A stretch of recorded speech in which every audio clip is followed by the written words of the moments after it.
Juan Branco nous parle de communisme de droite, il nous parle, un peu de la thématique de l'ensauvagement, de choses comme ça. Il est interviewé chez Georges Jordi, l'ancien de VA+. Et moi, ça faisait longtemps que j'avais pas vu d'interview de Juan Branco. En même temps, on n'en publie pas trop sur la chaîne parce que j'avais fait une fois un react à Juan Branco, il m'avait striké. Donc voilà, c'était quand même assez risqué de parler de lui. Mais là, je trouve que c'est intéressant parce qu'il y a une vraie évolution chez le personnage et parce qu'on traite, nous, sur cette chaîne, des candidats au présidentiel et il se présente comme un candidat à la présidentielle 2027. Je vais pouvoir réac ça avec Chris. Chris qui connaît aussi, le personnage de Juan Branco, son parcours, ce qu'il a pu représenter pendant les gilets jaunes notamment et donc on va pouvoir analyser tout ça. Chris, comment ça va? Bah ça va, oui je connais, pour info, c'est pas un mystère, on avait, commencé à lancer Position Revue avec Juan Branco, enfin il participait pas, mais on avait fait une interview de Branco parce que c'était juste après les gilets jaunes et vous connaissez le format de Position, on essaye de faire intervenir des intellectuels qui ont soit pris part à un mouvement, soit ont une analyse spécifique sur le sujet et cetera et donc bah, sur les gilets jaunes, Branco nous semblait, voilà, enfin, nous semblait pas, pour moi c'était légitime, pouvoir parler des Gilets jaunes parce qu'il avait été, pour le coup, un intellectuel très gauchiste, c'est très germano-pratin parisien, mais qui avait pas lâché les Gilets jaunes. Là où t'avais des badiou qui faisaient leur pudeur de gazelle, là où t'avais d'autres qui regardaient ça de l'extérieur, là-dessus, il était arrivé assez à fond là, sur ce sujet. Et il avait donné des ressources intellectuelles, tu sais, sur l'analyse des élites, voilà. Après, on a vite arrêté avec position de, voilà, de mettre en avant Juan Branco pour une simple et bonne raison, c'est que en fait, ses analyses sont souvent assez limitées, pauvres. À limiter à C'est des jeux de pouvoir très ça internes, exactement. de la bourgeoisie, qu'il connaît, parisienne et tout ça. C'est pas inintéressant, mais je veux dire, lire Paris Match, c'est pas inintéressant non plus, tu vois? Et c'est pas le truc qu'on fait sur Position Revue ou sur la chaîne. Exactement.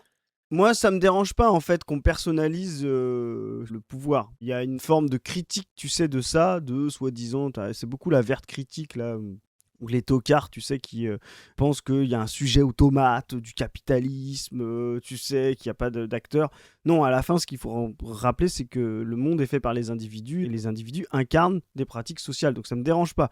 La problématique, c'est le limiter à ça. C'est de ne pas Mmh. dégager le sujet collectif qui est en face. Il faut toujours tenir les deux bouts, quoi. Si vous limitez aux individus et à la conscience individuelle, bah, vous pouvez tomber facilement dans une forme de complotisme.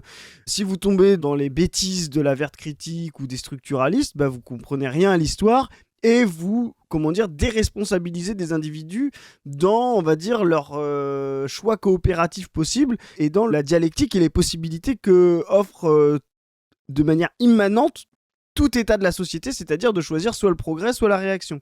Donc un matérialisme bien compris et dialectique essaye de tenir ces deux bouts. Et je pense que Branco, lui, a évacué toute une dimension de classe très rapidement pour justement, on va dire, considérer que, bah, en fait, il y a une forme d'élitisme éclairé qui pourrait remettre sur pattes la société. Alors ce qui est Oui, c'est ce intéressant, que c'est j'allais dire dans ses livres. Il te dit, ouais, en fait, étant donné qu'il se concentre sur des comportements individuels, il dit, qu'il faudrait, une élite pure, enfin une élite qui ah, serait, ouais. elle, vertueuse. Parce qu'il remet pas en cause le fait même qu'il y ait une élite bourgeoise dans la société, tu vois? Il te dit, «Non, mais là, le problème, c'est que l'élite est dégénérescente», tu vois? Et ça, on sait que ça peut être des pipelines vers une sorte de dégagisme, mais de dégagisme de droite, malheureusement. C'est ça. Et c'est dans l'histoire, tu vois, souvent les pensées de sujets. Parce que nous, on va toujours dire, même si lui, ça lui transparaît pas, il pense un sujet collectif. Et c'est pas pour rien qu'il est proche, tu sais, de. Ah, il était très proche un moment.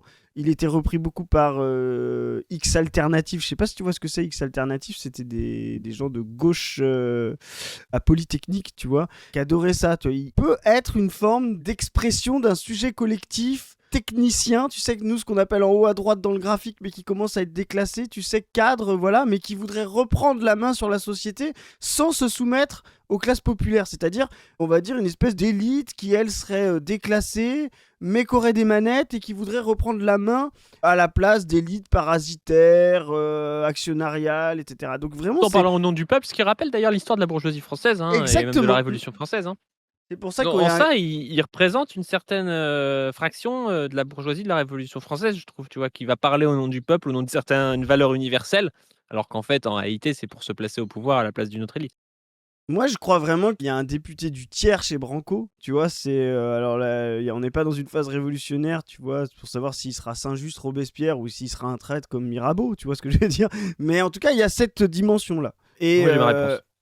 Enfin, au vu de l'interview, j'ai ma réponse de Wistra, mais j'ai pas vu l'interview, mais justement, j'essaye de contrebalancer, mais de ce que m'a dit Padu, c'est une dinguerie. Donc voilà, il y a cette pensée-là. Et nous, la pensée marxiste, on va dire effectivement, oui, il y a un sujet transformateur qui veut remettre en question les classes sociales de manière profonde et même progressiste dans le haut à droite, là, qui se déplace en haut à gauche. Mais si on le laisse à lui-même, on va fabriquer une nouvelle forme d'élite et un nouveau rapport social d'exploitation par une autre. Et ça va peut-être, tu sais, être une exploitation des intellectuels sur les manuels, ce qui est déjà une dimension de la bourgeoisie, tu vois. Mais c'est pour ça qu'on va critiquer aussi la société de Friot, qu'on va critiquer même Ruffin. Ruffin et Branco se détestent. Mais Ruffin a cette vision-là, tu sais, d'une élite, etc. Et quand on ils dit... détestent alors qu'ils disent la même chose en vrai. Mais... Exactement. Enfin, si on regarde de près, ils disent quasiment la même chose. Ils ont la même vision délégataire du pouvoir, d'une élite qu'il faudrait remettre en place, qui serait vraiment tournée vers l'intérêt de la société. Une société, tu sais, très organique, où chacun est à sa place et chacun fait son boulot. Ce qui est, tu sais, le féodalisme efficient, hein, en vrai. Hein. T'as les seigneurs, et puis t'as les oratores, bellatores, là, comme Ouais, et puis ils comme chez partagent... Dumézil. Bon, déjà, tu vas voir dans l'interview ce pipeline un petit peu de donner des points à la droite, notamment sur les questions d'antiracisme et tout ça. Et ils partagent aussi ce truc de se personnifier comme quelqu'un de très important dans la lutte. Alors, on l'a vu avec Ruffin, avec sa BD totalement ridicule. Mais Branco est aussi quelqu'un qui se pose là dans le j'ai le melon et je suis au centre de la lutte et suivez-moi, quoi. Ouais, c'est un mix, je te dis, entre Saint-Just et Antonin Artaud. C'est comme ça qu'ils se voient, voilà. Donc, bon, à la fin, ce sera peut-être un mix entre un poète moisi et Mirabeau, comme on l'a dit. Donc, ça serait catastrophique. Mais en tout cas, ce qui est intéressant, c'est à qui parle Branco, quel sujet collectif Branco exprime et quelle vision du monde les gens qui aiment Branco ont envie. Et moi, je pense qu'il parle encore à un reliquat de gilets jaunes de droite. Tu sais, on pourrait refaire ça avec les copains du Canard. Tu sais, il fait le truc avec Chouard et tout. Et moi, j'essayais de montrer justement à Chouard qu'en fait, il est dans une vision encore très standard. Il a l'impression d'être très radical, mais en vision très standard de la société parce qu'il parle pas de classe, il parle pas de l'abolition du travail Tu parles de ton manuel. débat avec Étienne Chouard. Tu as vu un Ouais. débat avec Étienne Chouard sur la chaîne du Canard. Pour ceux qui l'ont pas vu, vous pouvez aller le voir. Où Chris, justement, montre l'idéalisme de Chouard, notamment le fait qu'il ne voit pas la centralité de la lutte des classes. C'est ça, et du coup, en fait, sa remise en question de la démocratie est juste une espèce de régénérescence du monde bourgeois. C'est vraiment très peu subversif, parce qu'en fait, c'est des gens qui sont comme Branco, profs, installés, qui ont l'habitude que de eux parler et que les autres écoutent, tu vois. Donc ils veulent garder la structure sociale. C'est pareil, on fait la même critique à Friot, et je parle pas à Réseau Salariat parce qu'ils sont un petit peu plus fins maintenant, mais à Friot, sur sa société avec le salaire maximum, c'est tu sais, le chef de l'université, voilà. Toute cette vision-là, c'est-à-dire la division du travail bourgeoise, manuelle et intellectuelle, là, que des sociétés avancées bourgeoises, sans l'exploitation capitaliste. C'est ça qu'ils essaieraient d'avoir, tu vois. Alors, peut-être plus Branco, mais dans la partie la plus à gauche. Et puis, dans la partie la plus à droite, c'est de dire, il y en a qui s'en mettent plein les fouilles, nous, on n'arrive plus à vivre. Il faudrait revenir à une société un petit peu plus homogène en termes de revenus, tout en gardant le fait que certains gagnent plus, parce que certains ont monté leur boîte, etc.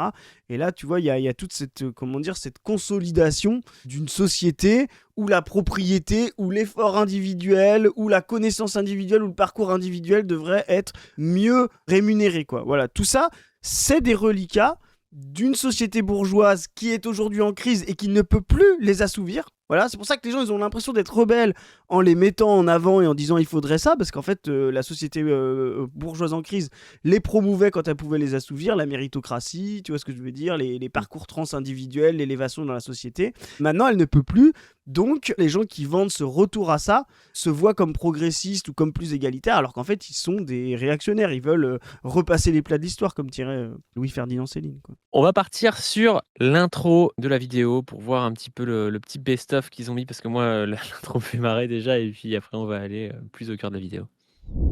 Qu'est-ce qui fait aujourd'hui que CNews, BFM TV ou LCI ne t'invitent pas, et surtout que des hommes politiques qui ont une appétence au débat refusent de discuter avec toi? Le mot que j'entends le plus à mon sujet à Paris, c'est que je suis dangereux. Des enquêtes journalistiques passionnantes qui racontent comment il y a un rendez-vous. T'as vu lui, ce gars, quoi. Mais ça, alors pour le C'est coup, mal comique, ce mec dans sa tête, ça me fume. pour le coup, il a toujours été comme ça. Tu vois, même quand il était avec les gilets jaunes, tu vois, ça a toujours été un ego surdimensionné, le gars. Moi, je l'ai C'est croisé. n'importe quoi. En plus, je l'ai faut arrêter. Il a plus accès aux médias que la plupart des gens, tu Non, vois. mais bien sûr, n'importe quoi. c'est un fanfaron, quoi. C'est juste, vraiment, c'est ridicule, quoi. Nous aussi, on est dangereux parce qu'il nous strike, tu sais, la chaîne quand on parle de lui, tu vois. Donc Ah bah nous, Branco, il considère qu'on est très très dangereux. Hein. on est dangerous. Vous, dans le bureau ovale, entre Trump et le directeur de la CIA pour savoir ce qu'il fallait faire en gros de nous. Et ça allait de l'assassinat, tentative d'enlèvement de Julian. Le gars se dit, Trump et le directeur de la CIA ont parlé de Julian Assange et tu sais, le gars il prend ça pour lui, tu sais, parce qu'il était avocat de Julian Assange. Mais Trump et la CIA, ils savent même pas qui c'est Juan Branco, je pense, tu vois. Enfin, c'est n'importe quoi.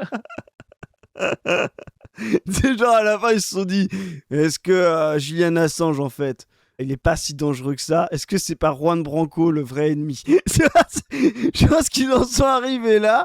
Je pense vraiment ils ont fait cette conclusion, quoi. On est un peu surpris Non. par le non mais on savait très bien, qui dénote aussi d'un milieu qui est parfaitement malsain. C'est arrivé quand même avec le chef de la section anti-stupes de Bobigny, qui faisait du chemsex avec ses copains et qui se fournissait auprès de dealers qu'il était censé réprimer. Bruel, Tiens, il a toujours des trucs comme ça.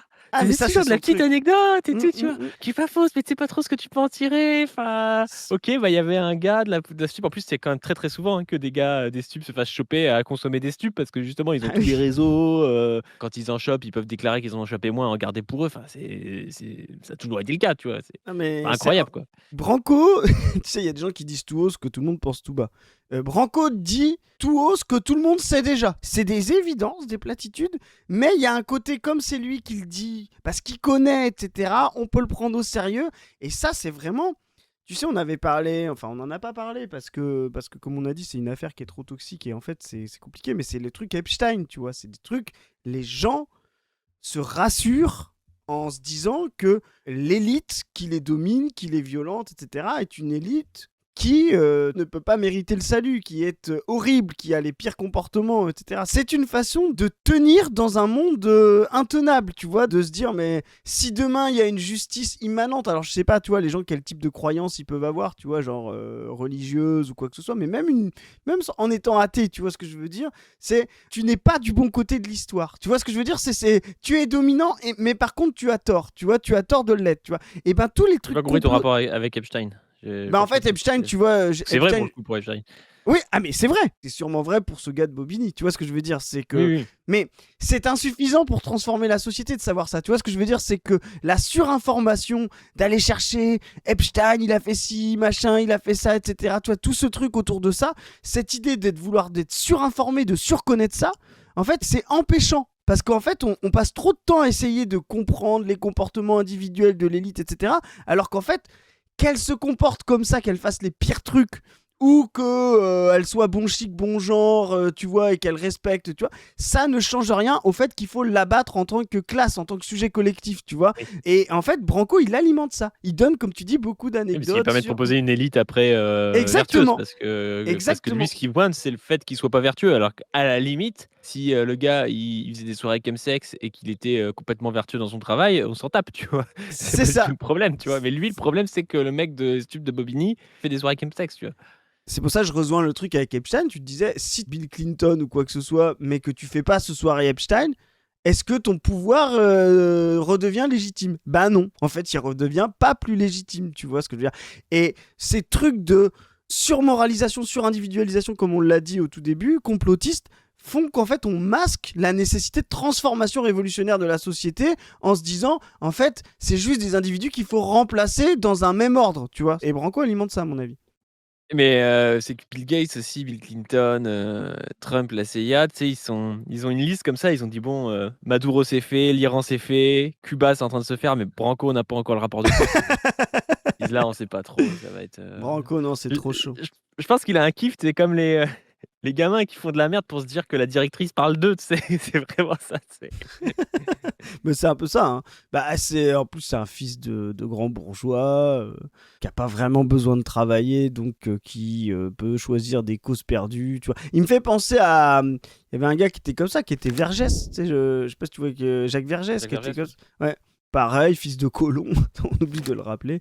Comme ça, d'ailleurs, comme ça, sa cousine ou sa sœur, là, je sais plus trop, là. Enfin bon, bref, Françoise Vergès. Mais bon, qui justement est un héritier absolu et qui s'invente une espèce de cause de défendre voilà, les gens qui sont défendables. Moi, je suis un révolutionnaire français. Pour moi, toute personne, même les pires, mérite la défense. Mais tu vois, il y avait une façon individuelle de se redonner un truc de gauche qui finalement reste quand même dans des terrains très balisés, d'être avocat, de passer à la télé et de faire de la politique, quoi. Il choque, tu sais, il est comme la Gannerie, pareil, un ennemi à lui, tu vois. Il choque les gens qui fréquentent, tu vois, les gens en fin de repas qui lui disent « Oh, Juan, tu peux arrêter un peu », mais en fait, il n'a pas été déshérité, il n'a pas été obligé de pointer à Manpower par vraiment trop de remise en question de ses propres catégories, quoi. Mais il commence à en parler d'ailleurs, c'est marrant, dans l'interview de la Gannerie. Je crois que Georges Ardito le questionne sur la Gannerie. Et il dit non, mais qu'on va pas en parler, que c'est pas le sujet. Tu vois. Donc, je sais pas s'il y a un pacte, tu vois, Branco, la Gannerie, pour pas parler entre eux sur les plateaux. Mais Ils se détestent. Ils se détestent. Moi, j'avais écrit un article pour défendre Juan à l'époque. C'est un vieil article, il n'existe plus. Peut-être vous pourrez le retrouver, je sais pas trop. Parce que justement, la Gannerie était anti-gilet jaune et tout, tu vois. Défendre Juan Branco parce que la Gannerie l'attaquait. Mais ils se détestent, mais ils ont un point commun, c'est que c'est des bébés Mélenchon, tu vois. Les deux ont longtemps été fans de Mélenchon. Maintenant, Branco l'est un peu moins, la Gannerie l'est toujours. Ah non, mais le Branco l'est pas un peu moins. Le Branco le défonce, Mélenchon, dans c'est ça. l'interview. Ça m'a étonné d'ailleurs, parce qu'il y a pas si longtemps, il citait Mélenchon. Mais là, Mélenchon, ça devient l'anti-France, blabla. Tu vois pas s'il dit l'anti-France clairement, mais genre, il a les propos un peu de nolo, tu vois, sur Mélenchon. Ouais, mais il joue sa part de marché, quoi. Coucher avec peut-être 3000, 4000 femmes dans sa vie, c'est une folie. En soi, c'est un comportement pathologique qui interroge. Ouais, il a couché avec 4 fois plus de meufs qu'Alain Soral. Pour moi, c'est la révélation de cette interview, quoi. Gravement. Mon autre actualité en ce moment, c'est Gabriel Attal. Tu as récemment montré que son diplôme de Sciences Po, c'était un peu une carotte. Vraiment une escroquerie. C'est grossier, quoi. Attal, c'est un vrai pervers. C'est vraiment le gamin qui jouissait à 15 ans en faisant des blagues sur la SDF, en disant qu'il puait, etc. Il n'a pas changé. En te lançant... Attends, ça me fait trop rire cette histoire. Il a montré que le diplôme, je sais plus, de licence ou de master d'Attal, il avait eu une dispense de cours et je sais pas trop quoi, tu vois. Et à un moment donné, dans l'interview, il fait un parallèle en mode nous, on révèle des trucs et tout. Je crois qu'il fait un parallèle avec les révélations d'Assange. Tu sais, mais c'était une révélation de merde, les révélations sur le diplôme d'Attal, tout le monde s'en branle. Tu vois. Enfin, ça fait un buzz sur les réseaux, mais c'est pas très intéressant, tu vois. Non, mais ce voir avec Wikileaks, tu vois. Ce qui en plus, c'est qu'il fait passer Attal, tu sais, pour un vrai pervers, un cinglé. Alors tu te dis, je sais pas, il découpait des chats dans sa cave, tu vois ce que je veux dire, voilà. Et après, il dit à 15 ans, il faisait des blagues edgy sur les SDF qui puent. Mais c'est littéralement tout ce que les gamins de la bourgeoisie de 15 ans font, en fait, quoi. Tu vois, c'est comme si tu disais, j'ai rencontré un vrai fralé, un vrai fou. Le type, à 16 ans, avec ses potes, il fait des blagues misogynes. Mais c'est le mode normal, tu vois. Et il fait passer ça pour une dinguerie, quoi. Tu vois, c'est vraiment Branco, ça. À l'élection présidentielle, c'est pour créer un autre système. Mais comment tu pourrais créer un autre système qui ne porterait pas les mêmes velléités de maladie mentale ou tu vois, de pathologisation? Bah, tu vois le niveau du truc, quoi. Je connaissais pas le gars, Georges, là, il a 2 fois plus d'abonnés que la pas du team. Mais en tout cas, ça nous met dans de bonnes dispositions. Donc alors, la première partie de notre entretien, on va aborder l'actualité. Je pense que cet entretien sera diffusé début juin, mais ce qui a marqué les esprits récemment, c'est ce qui s'est passé le soir de la victoire du PSG en Ligue des Champions. Alors, en soi, l'événement en tant que tel n'est pas nécessairement très important, puisque c'est un événement qu'on retrouve en fait à chaque... C'est pas important, mais tout le monde en parle, quoi. Chaque victoire. À chaque victoire, c'est la victoire de la Ligue des on Champions, frôle l'émeute, où on est carrément dans l'émeute. Ça arrive tous les ans en ce moment, mais voilà, c'est pas... À chaque victoire et depuis longtemps. Et ce qui est marrant, c'est que c'était déjà le cas, tu sais, en 98, je crois qu'il y a eu un mort pendant 98, pendant la fête de France 98. Mais à l'époque, c'était Black Blamber, tu sais, à l'époque, la crise fondamentale était moins là. Donc on n'avait pas besoin d'autant de pactes racistes, donc on le mettait pas comme on le met aujourd'hui en avant, quoi, tu vois. Donc on a des images qui sont des images, moi je le pense, peut-être pas obligé de le penser, moi je pense vraiment des images proto de guerre civile, ou en tout cas des images d'une extrême, d'une rare violence. Violence. Non mais vraiment, Peur du mec. vraiment, ça c'est bien de voir ça parce qu'il faut débunker. Les gens, vraiment, il faut que vous vous renseigniez sur ce que c'est une guerre civile. Une guerre civile, c'est, je sais pas, c'est la Saint-Barthélemy, c'est le génocide des Hutus et des Tutsis, tu vois, enfin, c'est vraiment, c'est des morts en continu pendant plusieurs semaines, plusieurs mois, plusieurs années. C'est pas une fête entre 23h et 5h et des voitures brûlées. C'est vraiment cet imaginaire-là de la guerre civile pour des choses, mais dont tous les gens qui ont vécu de la guerre civile diraient que c'est une fête populaire, c'est vraiment, là pour le coup, la gangrène de l'extrême droite. Si ça, c'est la guerre civile, on vit vraiment dans les sociétés les plus pacifiées de tous les temps. Tu vois, c'est un truc hallucinant qu'on puisse dire. Là, il y a vraiment une complicité, mais tu sais, par omission ou par silenciation. On a trop entendu ce concept de guerre civile dans tous les médias, et pas que les médias internet, hein, tu vois, France 2 avec Zemmour, Cherruquier, etc. Enfin, tous les plateaux, on utilise ce concept de guerre civile. Il n'y a personne pour venir dire, vous savez ce que c'est une guerre civile ou pas ? Vous voulez savoir ce que c'est une guerre civile ? Vous voulez que je vous débunk ce que c'est ? Je vais vous faire la liste des guerres civiles et vous allez voir ce que ça signifie par rapport à une voiture brûlée ou Carl Olive qui monte sur un capot. Tu vois ce que je veux dire ? Parce que c'était ça le truc. Donc vraiment, là, il y a 20 ans à rattraper de bêtises, de lâcheté, de paresse intellectuelle de gens de gauche, qui soient intellectuels, qui soient politiques, etc., sur le fait qu'on ait le droit d'utiliser ce terme de guerre civile pour pouvoir désigner des voitures qui brûlent ou des gens qui débordent quand il y a trop de fêtes et qui cassent un abribus, quoi. Alors oui, soutien aux familles de l'abribus, il n'y a pas de problème. Je condamne et me rends sur place. Mais vraiment, on n'est pas sur la guerre civile, quoi. Parce qu'il va en penser quoi, Branco, de tout ça? Ouais, j'ai grand peur.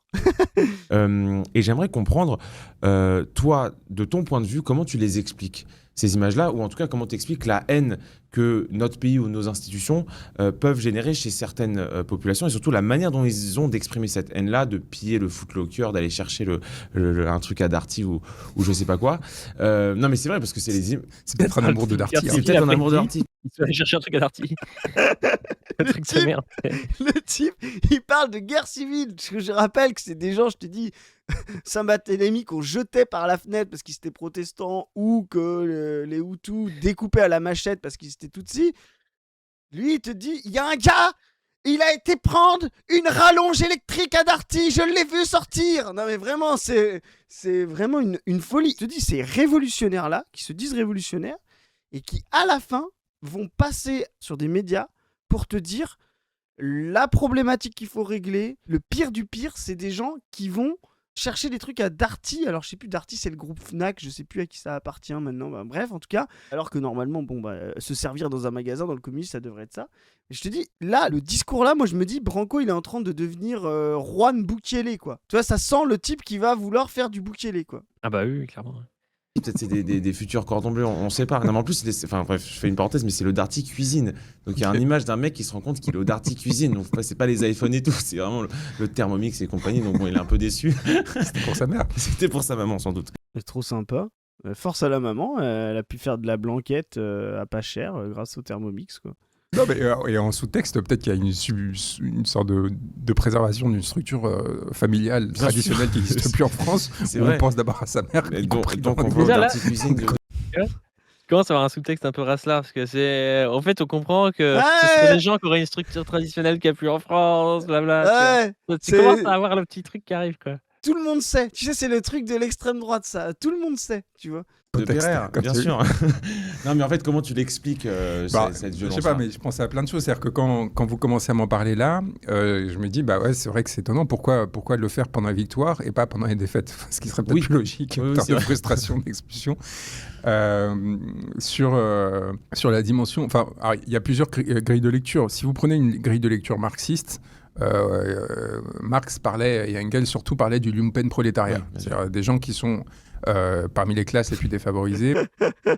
Le banger, là, tu sens le banger arriver. Tu vois sa définition du lumpen prolétariat. Ah, mais là, c'est bingo, ça. Hop, les mecs, ils voient Je me des suis dit, c'est pour émeutes. Chris. il voit des émeutes, il voit des gars aller chercher un Thermomix chez Darty, tac, ça va finir en lumpen prolétariat, c'est sûr, ça c'est Ventos, Kuzmanovic et maintenant Branco, ça ne loupe pas. Et ça c'est vraiment la dégénérescence des pro-gilets jaunes, tu vois, en fait, qu'on quand même un Attends, c'est quand même un gros délire. Tu passes il y a la coupe du monde, des gens qui fêtent, un pélo qui va chercher un Thermomix à Darty et là ça parle du lumpen prolétariat, c'est une position matérielle dans la société. Ça n'a rien à voir avec faire la fête, tu vois? Enfin, ça n'a aucun sens. Mais c'est ça, exactement. Ce qui est fou, moi je vais quand même dire un truc, c'est que, en fait, ce qui est drôle, c'est qu'il y a un impensé chez ces pro-gilets jaunes, qu'on rejoint les gilets jaunes. Je te dis, je parlais de Ventos, je parlais de République Souveraine, etc. Et Branco, pareil, qui finissent à l'extrême droite, là, parce que là, ils y sont, tu vois. En fait, ils aimaient bien les gilets jaunes parce qu'en fait, c'était quand même des blancs qui sont sortis de chez eux. Et puis, pas ces blancs, tu sais, gauchistes qu'ils aiment pas. Ah oui, oui, oui. Pas ces blancs zadistes, pas ces blancs syndicalistes, pas ces blancs insoumis. Non, ces blancs de province qui s'imaginaient, tu sais, il y avait Christophe Guilluy là-dessus, la France périphérique. Ces blancs, bien gentils, qui n'auraient jamais osé aller piquer chez Darty, tu vois, parce qu'ils respectent quand même la propriété privée, etc. C'est ça, en fait, qu'ils aimaient. Et c'est des gens qui aiment les gilets jaunes des premiers moments, tu vois. Mais c'est aussi que ce soit Ventos, enfin Ventos, je sais pas, mais je crois que oui, et surtout Kuzmanovic chez lui, c'est des produits de ce qu'on a appelé un peu l'assimilation française, c'est-à-dire Juan Branco, c'est un enfant adopté, Kuzmanovic, je crois qu'il vient de Yougoslavie, et Tatiana, je sais pas d'où elle vient, mais connaissant son nom de famille, c'est possible qu'elle soit aussi issue d'une certaine immigration, tu vois. Et je pense que ben, ils ont intégré eux-mêmes une certaine idée de la France qui était l'idée de la France, qu'on t'apprend, quand, on veut, voilà, faire l'histoire de France un peu républicaine et tout ça. Et ils ont vu, je pense, dans les gilets jaunes, des gens qui, sont cette idée de la France qu'ils avaient et qui, voulaient justement, remettre en place de la citoyenneté, tout un tas de choses qui sont des grands thèmes de la Révolution française, le RIC et tout ça, et je pense qu'ils l'ont très bien pris. Et ce que représente Mélenchon, pour eux, c'est quelque chose qui sort de l'idée de la France qu'ils ont, parce que c'est justement l'idée de la nouvelle France de Mélenchon, tu vois? Il y a vraiment ça. C'est pas pour rien quand même que ce soit des gens issus, d'une certaine immigration ou d'adoption, tu vois?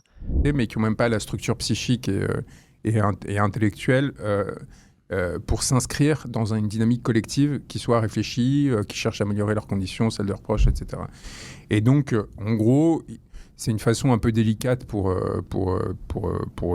l'extrême gauche, enfin en tout cas pour la gauche communiste, de parler d'ensauvagement. Enfin, vous voyez, c'est une façon de dire, c'est pas des nôtres, ils desservent la cause, etc. En fait, il dit que quand on parle du lumpen, l'extrême gauche cherche à parler d'ensauvagement. C'est ça qu'il est en train de nous dire, quoi. Mais en fait, Ouais, déjà... tu as vu ce qu'il a dit? Remets un peu avant, tu as vu sa définition du lumpen?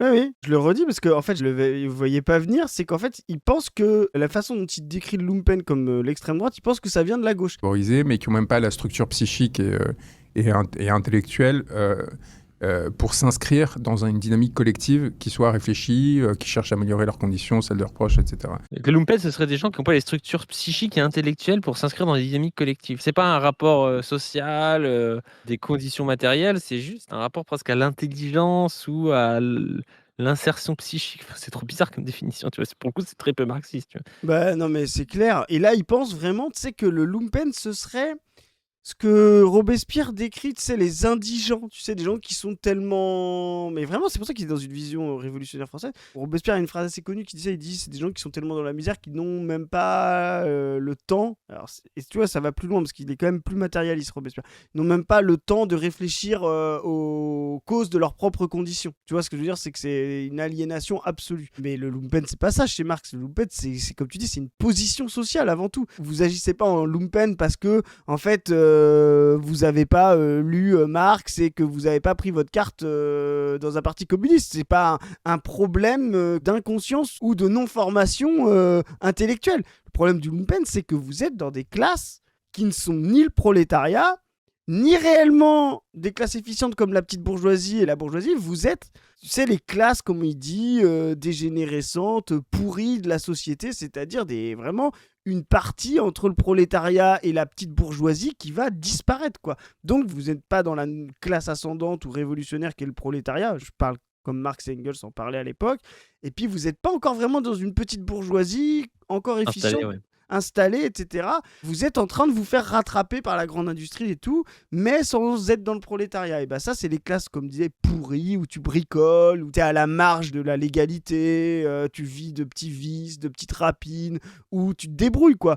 Et ben, c'est une position sociale. Donc cette position sociale, oui, t'oblige à vivre au jour le jour, à te débrouiller, à ne pas te projeter, voilà, parce que c'est une condition tellement précaire matériellement qu'elle devient précaire intellectuellement. Donc c'est d'abord une position matérialiste et de classe, quoi. Et c'est des gens qui ne peuvent compter que sur eux-mêmes et au jour le jour. Là où la bourgeoisie, la petite bourgeoisie, compte sur elle-même, mais comme tu dis, elle est installée, elle peut se projeter dans le temps, voilà, dans le futur, elle n'est pas en précarité matérielle, mais elle ne compte sur elle-même tout en étant en prospérité matérielle. Ça, c'est la bourgeoisie.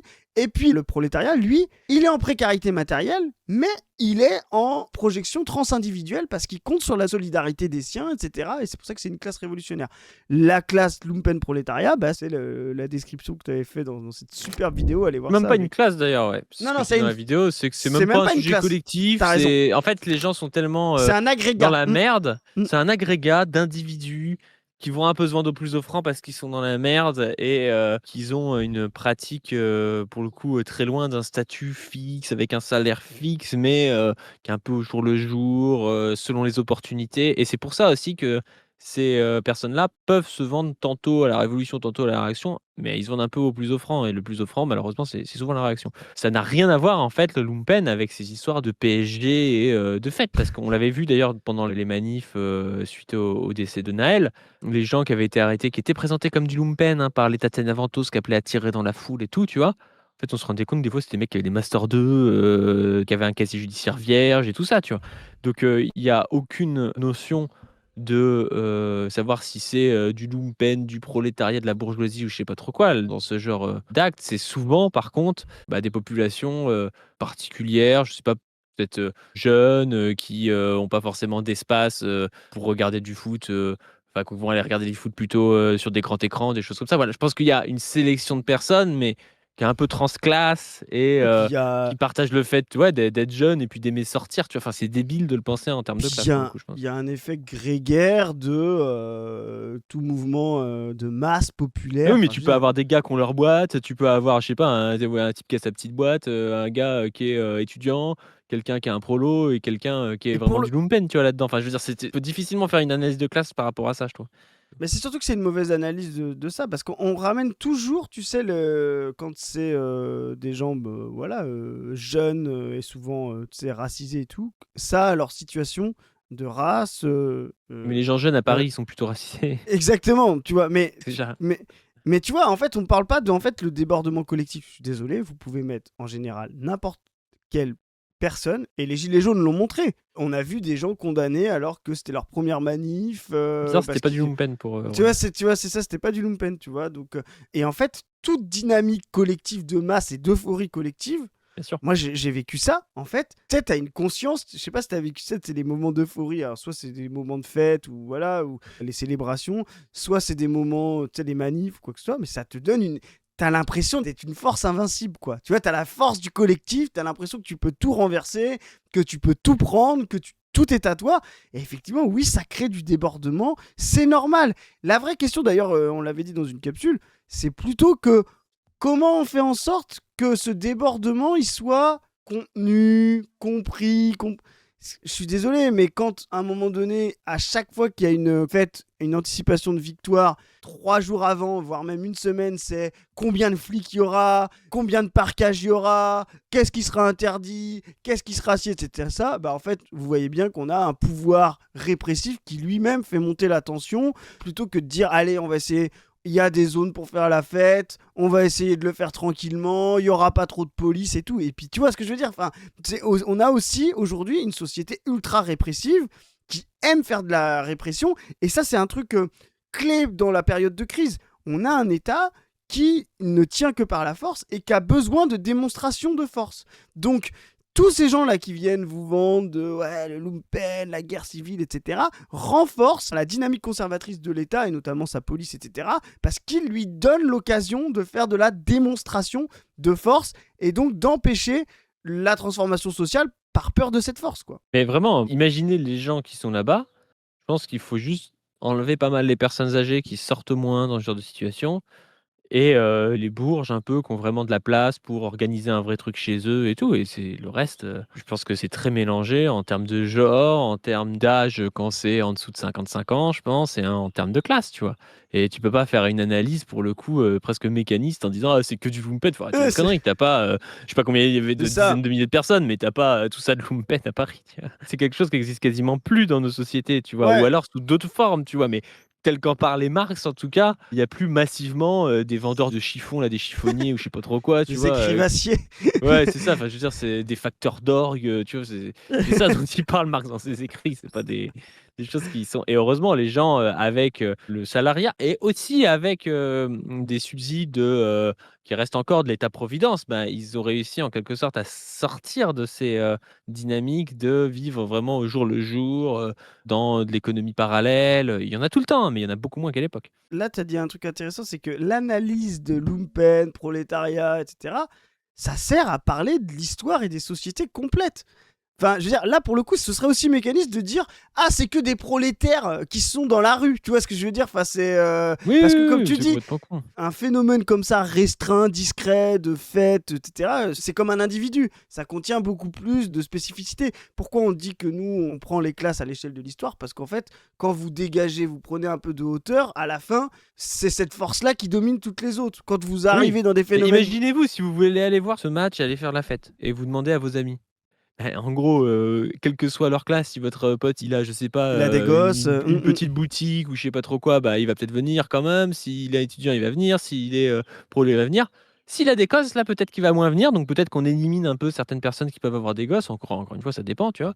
Et s'il est, vieux, peut-être qu'il va moins venir aussi. En gros, c'est comme ça qu'on fait le tri et Mm. très peu par rapport à la classe, je pense. Après évidemment, comme le prolétariat est ultra majoritaire dans le pays, c'est surtout des prolos, hein. Bah oui, oui. Et donc, en gros, c'est une façon un peu délicate pour l'extrême gauche, enfin en tout cas pour la gauche communiste, de parler d'ensauvagement. Enfin, vous voyez, c'est une façon de dire, c'est pas des... Voilà.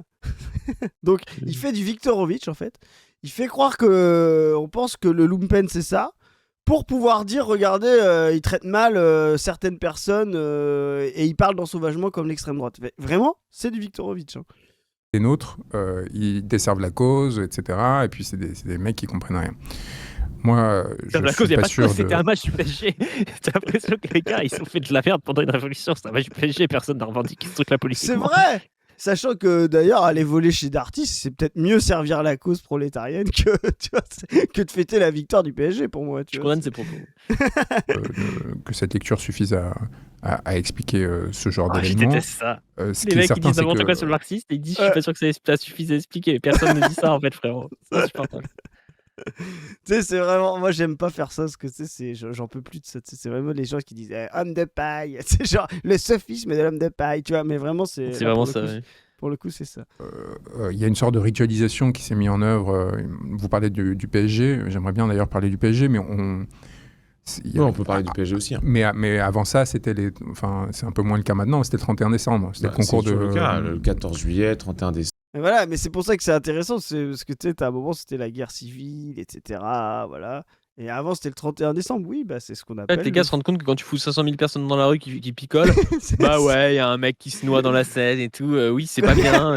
Faut faire attention, mais je vois pas le rapport avec l'ensauvagement et le lumpen prolétariat, tu C'est vois. ça. C'est genre, à un moment donné, quand il y aura effectivement des vols chez Darty tous les jours, tu sais, des Darty cassés tous les jours, des mecs, comme tu dis, qui se jettent dans la Seine et tout tous les jours, ou qui sont jetés dans la Seine tous les jours, peut-être qu'effectivement, là, on pourra parler de guerre civile ou quoi. La vérité, c'est que quand des grands moments festifs, et puis comme tu dis, les gens qu'on attrape, en fait, t'apprends qu'en fait, ils ont 2 gosses, c'est la première fois qu'ils venaient, enfin, tu vois, vraiment... Picolé, ils ont fait de la merde. Exactement. Il n'y a qu'une catégorie de la population qui picole tous les jours, qui vole un peu et qui jette des gens dans la Seine, ça s'appelle la police, tu vois. Enfin, donc vraiment, sinon, il n'y en a pas, quoi, tu vois. Voilà, de voitures brûlées, c'est et de la musique aussi. Et ça, c'est... Là aussi, il y a pas mal d'explications matérialistes. Écoute On les peut explications penser à, en fait, J'ai un peur. truc très simple, c'est la commodification de l'assurance. Je veux dire, ça vous semblait bizarre et peut-être contournant, mais dire, on sait qu'il n'y aura pas de conséquences autres qu'un désagrément ponctuel pour la personne qui va subir ces dommages, parce que On est dans un régime assurantiel qui est une forme de... Qu'est-ce que c'est que ces conneries? Mais genre, les gens qui brûlent des voitures, ils se disent: «Oui, mais je sais que le gars, il a la Maïf et il va avoir machin». Mais alors là, ce qui est marrant, c'est que je parlais des structures mentales limitées, mais moi je trouve que là t'as la structure mentale, tu sais, du gars qui connaît justement tous ces trucs-là. C'est vraiment, Il a il se fait du trahit droit, lui-même. du droit des assurances. Tu vois, voilà. Et en fait, Branco, il pense que tout le monde pense comme lui, alors qu'il y a que toi qui penses comme ça de par ta classe. Tu sais, Branco, c'est le gars qui te dit: ouais, je passe pas la balayette dans les chiottes après être allé aux chiottes au bureau, parce que tu comprends, sinon, si tout le monde le fait, la pauvre Fatoumata, elle aura plus de boulot. Tu vois, mais vraiment, le type nettoie pas ses chiottes en se disant que Fatoumata, c'est comme ça qu'elle a du boulot. T'es vraiment une grosse merde, Branco, tu vois, c'est... Voilà. Et je sais que les gens qui passent après toi savent que tu laisses des traces dans les chiottes après ce que tu viens de dire, quoi. de communisme privé qui fait qu'il y a une collectivisation. Communisme privé. Ouais, l'assurance, c'est un communisme privé. Le principe de communisme privé va fumer. C'est trop bien le principe de communisme privé. T'inquiète, mec, on est dans le communisme. Bon, le communisme est privé, par contre, ça m'appartient à moi. Mais t'inquiète, c'est collectivisé. Il y a les gars qui pensent qu'on vit dans un capitalisme de connivence. Tu sais, et lui, c'est le communisme privé. Alors, moi, je vais dire un truc, parce que c'est une meilleure définition du capitalisme qui vient de dont il vient de parler. C'est hyper dialectique. Effectivement, quand vous mettez communisme d'un côté, c'est-à-dire la tendance socialisatrice du capitalisme, et le fait qu'il soit dominé par le privé, vous avez la définition du capitalisme.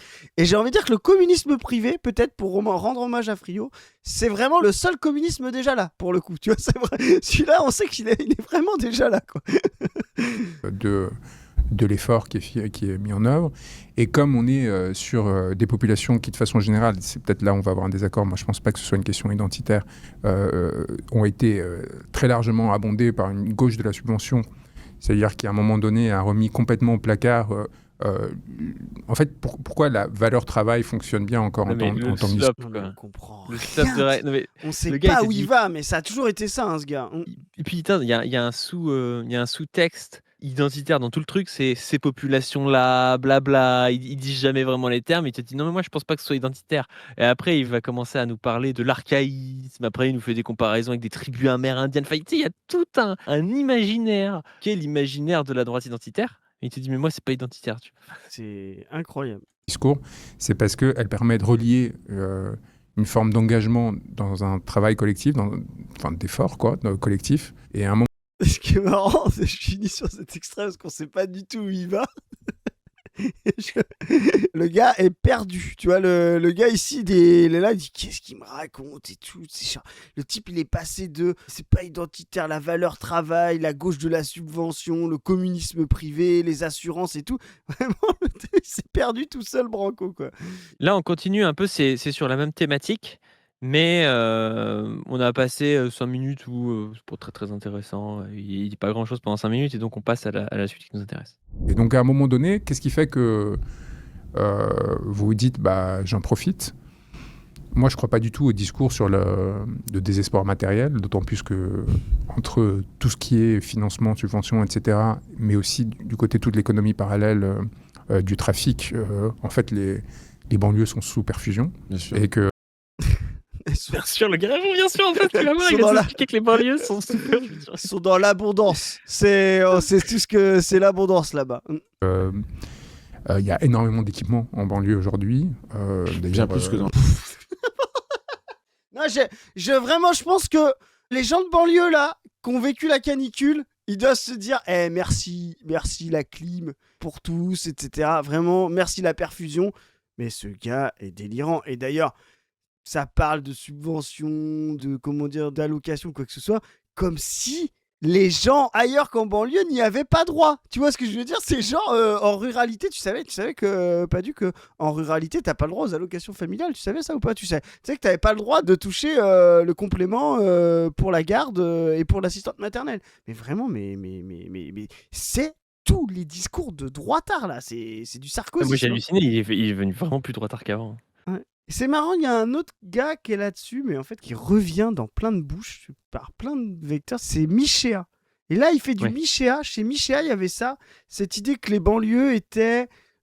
Bon, après, t'es Chéniaud qui a repris ça, etc. Mais que les banlieues seraient, tu sais, le territoire le plus libéral du monde, parce qu'ils sont sous perfusion et là-bas c'est chacun sa gueule, le rap, le foot et tout, qui fait que c'est des individus concurrentiels et t'es vraiment...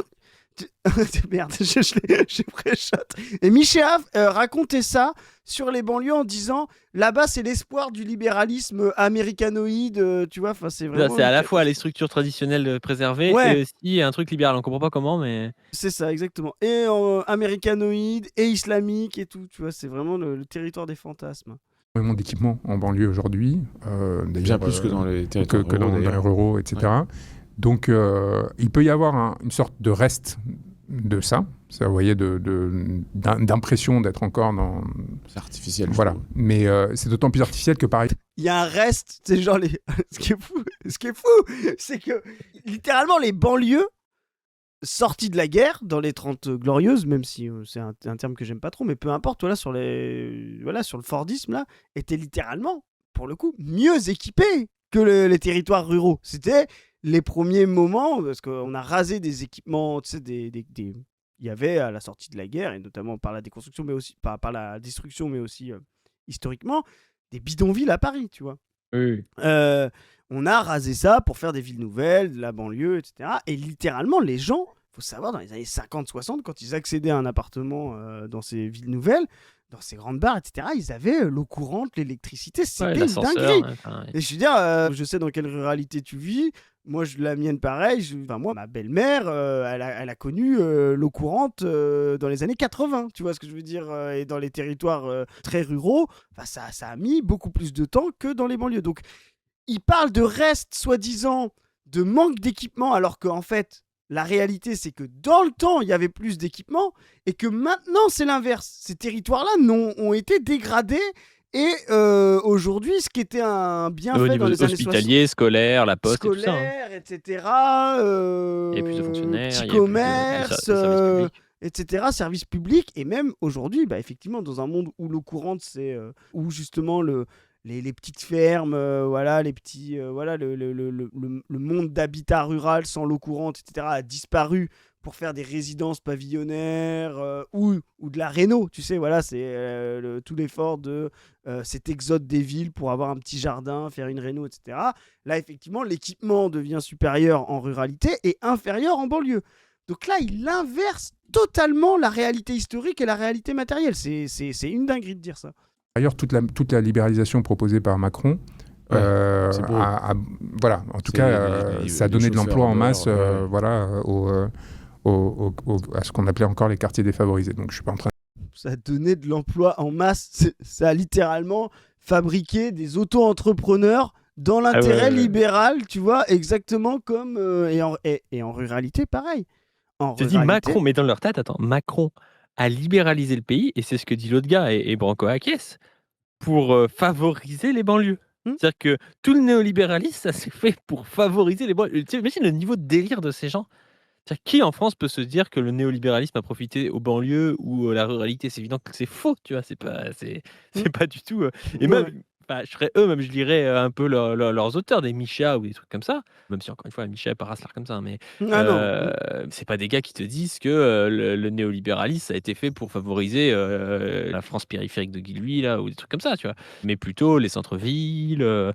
Mais eux, c'est encore pire, tu aurais une marge de l'histoire vers le fait de prendre à la ruralité pour mettre dans les banlieues, quoi. Et je te dis, en plus, effectivement, la libéralisation de Macron a touché tout un tas de secteurs, parce que justement, la pression salariale est trop importante, donc la croissance est en berne, parce qu'à cause des politiques, et donc, il reste que de dynamiser en fabriquant ce que nous on appelle du salariat archaïque, tu vois, c'est-à-dire fabriquer des chauffeurs Uber, des petits boutiquiers, tu vois, des mecs qui montent une boutique, un jour c'est des clopes électroniques, après c'est du CBD, enfin tu vois, et ça existe partout, et ça existe aussi dans les milieux ruraux, de gens qui se projetaient, tu vois, genre CAP, maçonnerie, machin, et qui vont devenir auto-entrepreneurs pour éviter de cotiser et d'avoir un type à embaucher et qu'on prend à la tâche et tout. Enfin vraiment, cette libéralisation, elle a touché le monde du salariat en entier, et le monde des banlieues, c'était le monde historique du salariat. C'est pas pour rien que dans ces villes-là, le PCF est si important, la gauche est si importante, c'est que c'était l'endroit des prolétaires, voilà.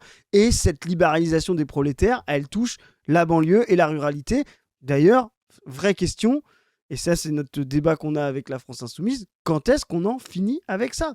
Il faut vraiment supprimer ces statuts-là. Et je sais que dans nos commentaires, vous dites oui, mais bon, c'est vrai qu'il y a des gens qui vivent de ça. Oui, ben oui, il y a plein de gens qui vivent, comme on l'a dit tout à l'heure, de plein de manières qui doivent être abolies. Voilà, c'est comme il y avait des enfants au 19e siècle qui vivaient en travaillant dans les mines. Bah, c'est une manière qu'il faut être abolie. Et le consentement n'est pas un sujet, on s'en fout. Vous voyez, le monde Ah bah de la... super. Ok. Non, parce que là, on va faire une autre capsule avec Ah, c'est Zoé ça. sur les propos de Branco sur Patrick Bruel, mais Chris a l'air déjà de s'engager dans des propos un peu particuliers auxquels je n'adhère évidemment pas. Non, mais Non, c'est vrai mais que l'histoire de oui, il dit oui, les gens ils veulent être auto-entrepreneurs. Oui, quand t'es dans la merde et tout, vaut mieux être c'est auto-entrepreneur. comme Ça, il tu n'y a veux aucun travailler le souci avec ça. dimanche, tu C'est vois, juste qu'il enfin... faut supprimer ce statut. Il faut refonder un nouveau statut du salariat avec les acquis des fonctionnaires et les acquis du salariat privé. Parce qu'en fait, aujourd'hui, le fonctionnariat est tellement cassé qu'il y a des choses qui se passent mieux dans le privé, dans certaines conventions collectives de grosses boîtes ou de branches, que dans le fonctionnariat. Et à côté de ça, dans le fonctionnariat, il y a des choses qui sont bien. Et il y aura aussi d'autres acquis à aller prendre, évidemment. Mais il faut refonder un statut commun unificateur pour l'intégralité du salariat et pour absorber dans le salariat les auto-entrepreneurs, tu vois, qu'ils sont pas encore des petits bourgeois. Eh ben, c'est exactement ça. Le Et projet oui, de la brèche, en tout cas. tout à fait. C'est le programme même. Et je le dis là, pour le coup, ça c'est de la transformation sociale et ça se passe du consentement. Oui, le consentement est quelque chose qu'on peut interroger, on va pas faire la capsule là-dessus, mais qui est conditionné par les forces productives. Ouais. Quand vous êtes, comme tu l'as dit tout à l'heure, oui, bah quand vous êtes dans la merde et que le chômage de masse augmente et que vous avez besoin de bouffer, oui, vous êtes prêt à aller travailler le dimanche. Voilà, c'est voilà. Et ben la tâche des progressistes, c'est de dire ah, il y a des gens qui sont pour le travail du dimanche, donc consentement, donc Donc ça, c'est ouvrons la tâche le... de Gabriel Attal, c'est pas la Ça, c'est vôtre. la tâche de Gabriel Attal, vous voyez. Donc, le consentement est quelque chose de limité, pas absolu, relatif. Et parfois, il faut protéger les gens de leur propre consentement. Voilà. Parce que justement, on doit abolir certaines dynamiques productives. En train de dire qu'ils roulent sur l'or, loin de là. C'est pas des vies très amusantes. Et après, peut-être qu'il y a un aspect, en effet, conquête, mais là encore, pas au sens identitaire, à mon avis.